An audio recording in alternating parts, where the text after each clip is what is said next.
সম্মানিত ভিউয়ার্স, স্ক্রিনে দেখতে পাচ্ছেন একটি কাস্ট আয়রন দিয়ে বাউন্ডারি গেট করা হয়েছে। আমরা এই গেটটি নোয়াখালী নাটেশ্বরের জন্য তৈরি করেছি। এই গেটটি অর্ডার করেছেন জনাব বিল্লাল সাহেব তার নিজ বাড়ির জন্য। দেখুন কতটা সুন্দরভাবে গেটটি তৈরি করা হয়েছে। আমরা কাস্ট আয়রন এবং গ্যালভানাইজ বক্স দিয়ে গেটটি করেছি এবং আমরা দুই পাল্লার মাঝে একটি পকেট পাল্লা করে দিয়েছি যাতে যাতায়াত করতে খুব সুবিধা হয়। আপনি যখন মালামাল আসবে তখন বড় দুই পাল্লা খুলে মালামাল ঢুকাবেন আর সবসময় ছোট পাল্লা দিয়ে যাতায়াত করতে পারবেন নর্মাল।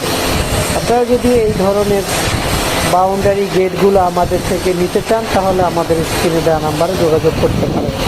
আমরা সারা বাংলাদেশে এই ধরনের কাজগুলো করে থাকি নিজস্ব কারিগর দিয়ে। ধন্যবাদ। আসসালামু আলাইকুম।